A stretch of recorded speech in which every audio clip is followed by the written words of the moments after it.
Good afternoon, viewers. Welcome back to my channel, Literati.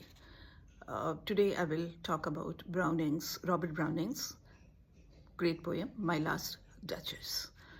Robert Browning is a Victorian poet. He is a contemporary of Alfred Lord Tennyson, Matthew Arnold, and belongs to the Great Victorian Age.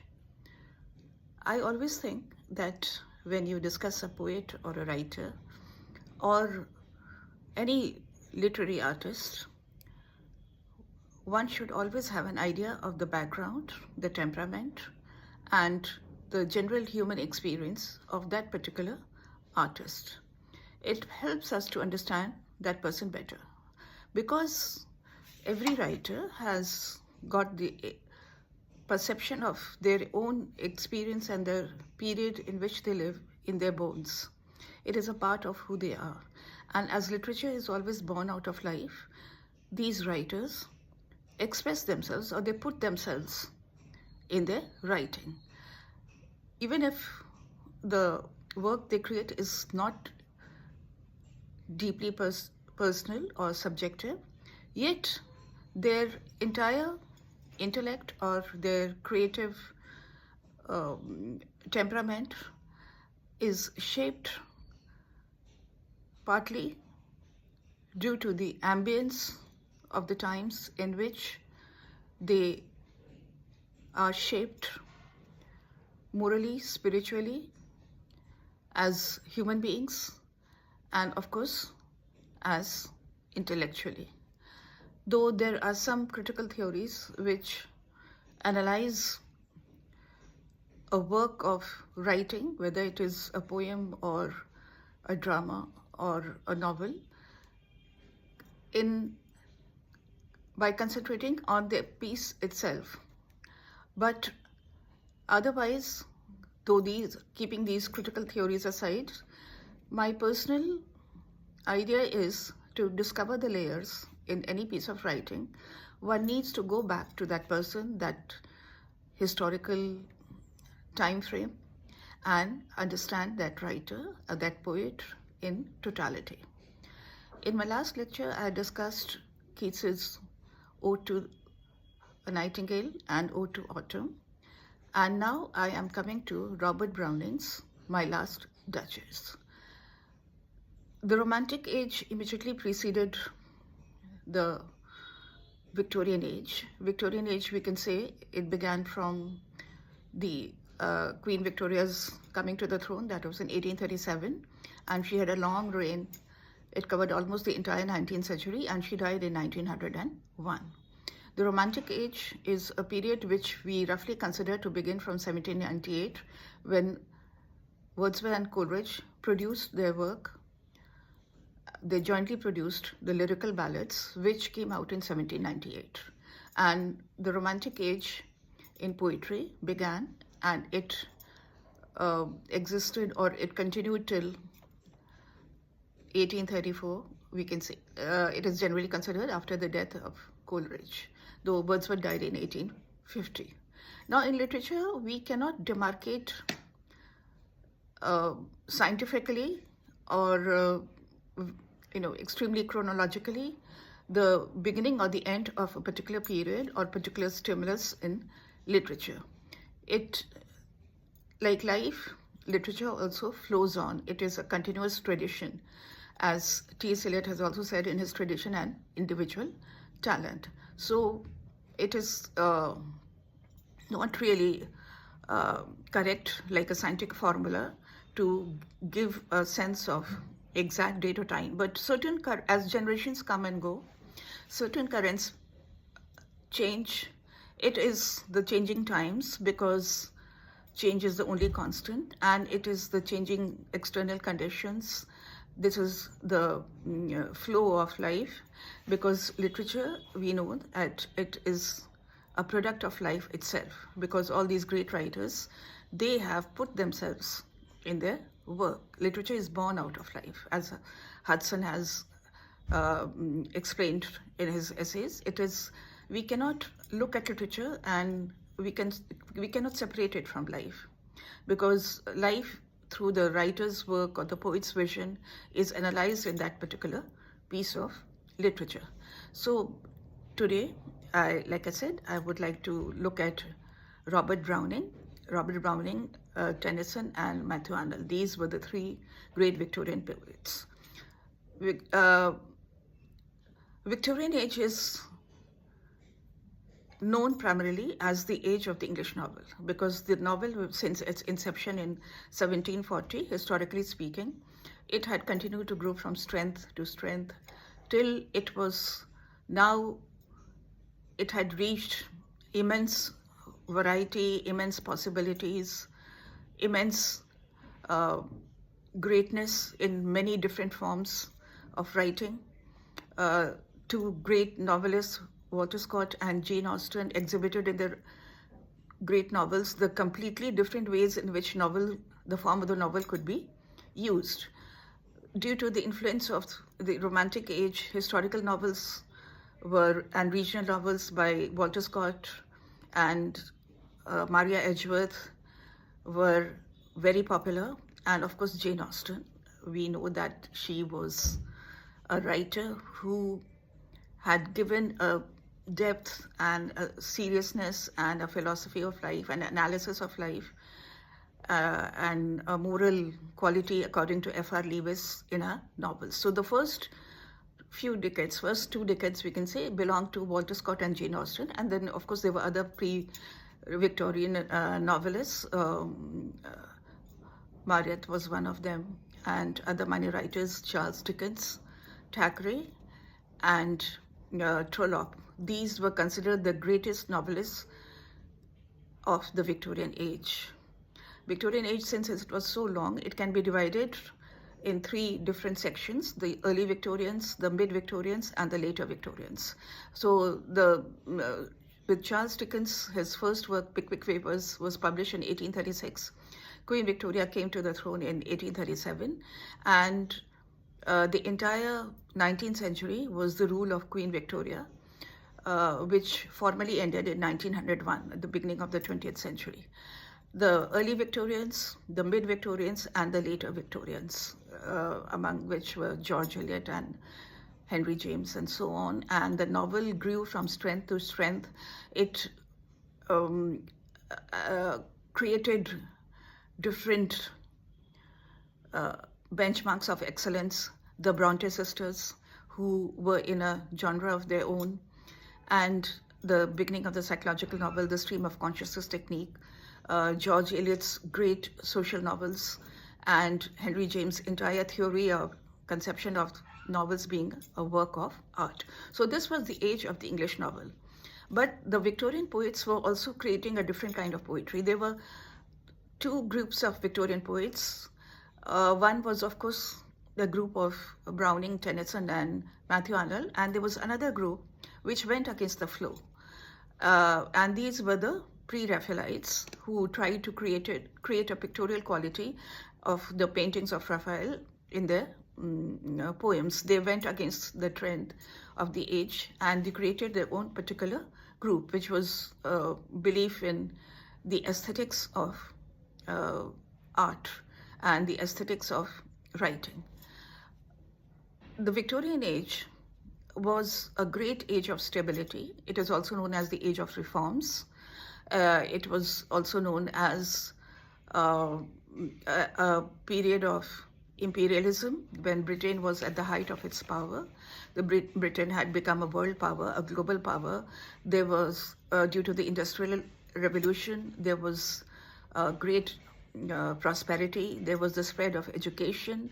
And as the age of reforms, the Victorians, with their high moral thinking or their self-satisfaction, some critics say, created many reforms. And Charles Dickens, the great novelist, whose name is almost synonymous with the Victorian novel, was a writer who had worked a lot to bring about social changes.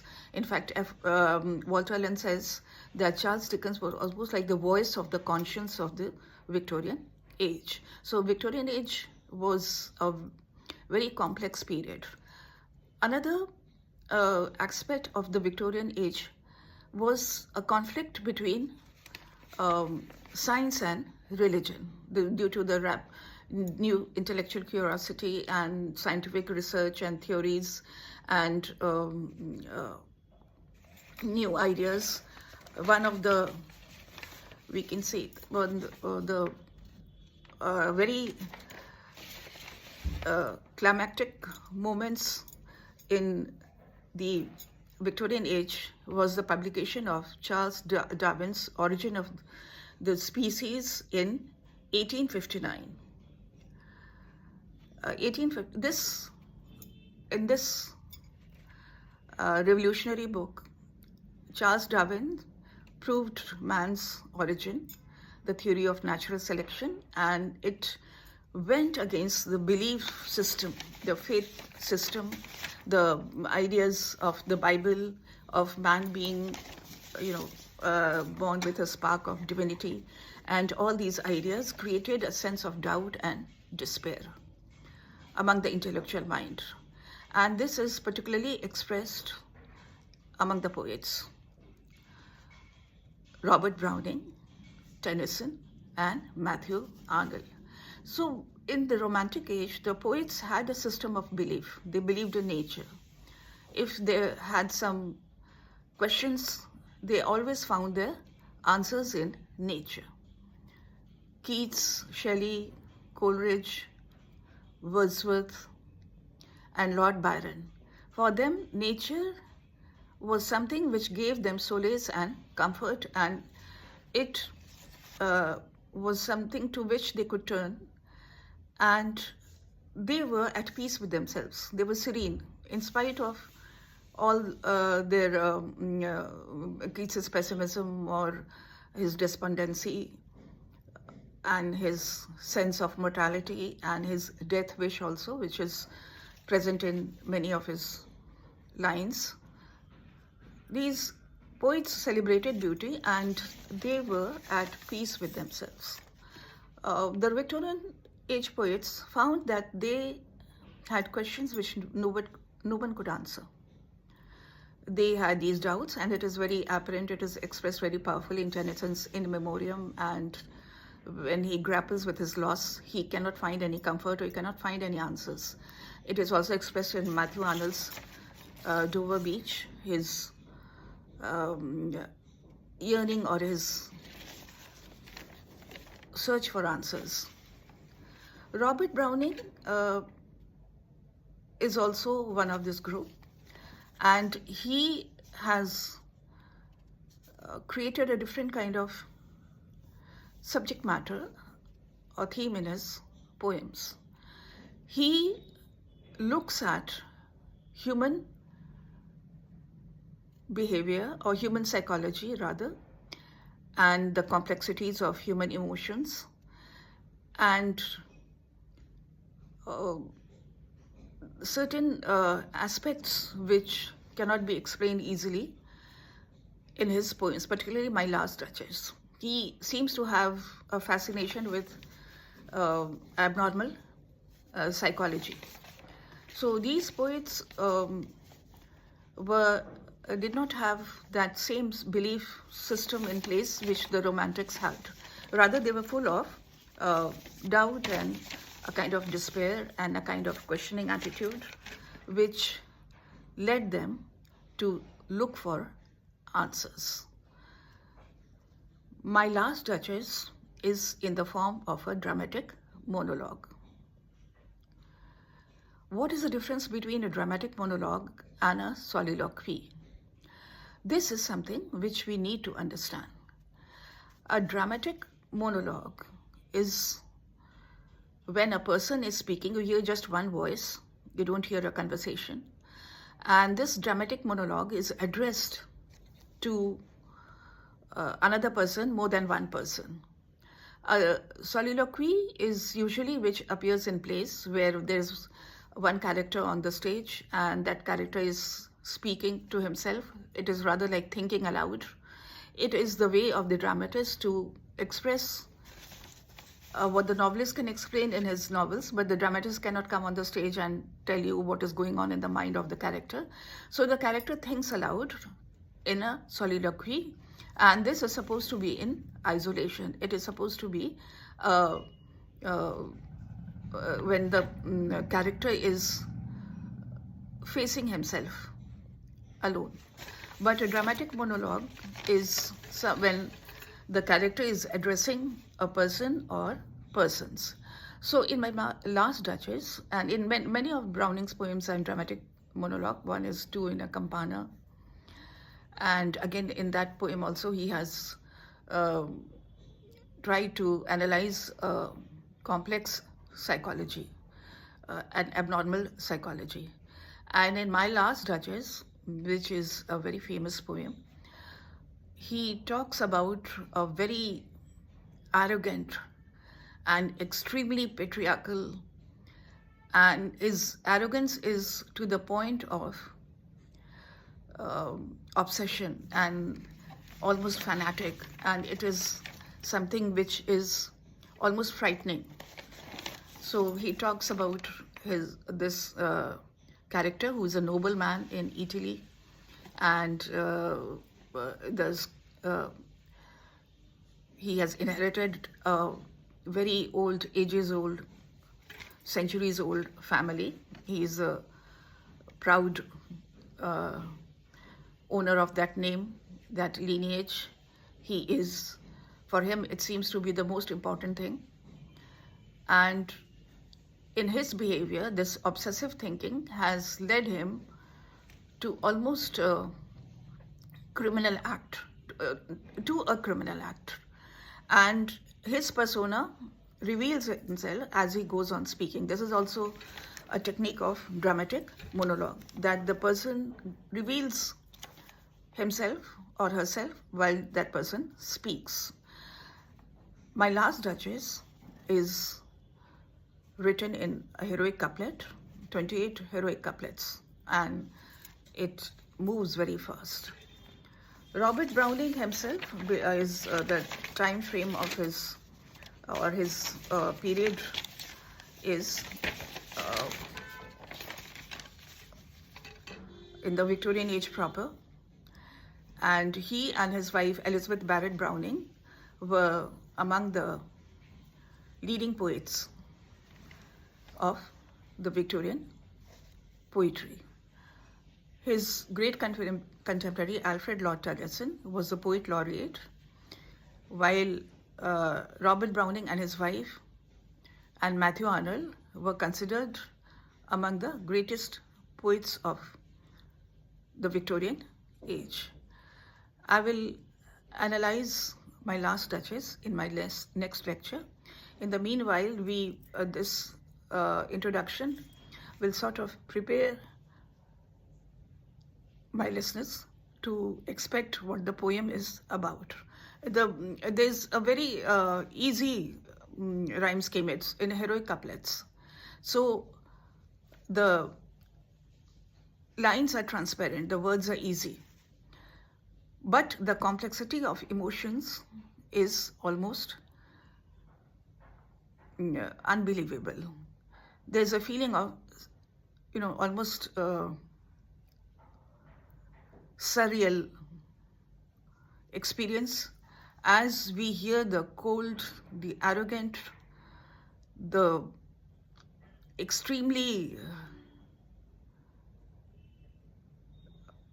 patriarchal attitude of the Duke when he speaks. So please stay tuned. I will explain my last Duchess in my next lecture.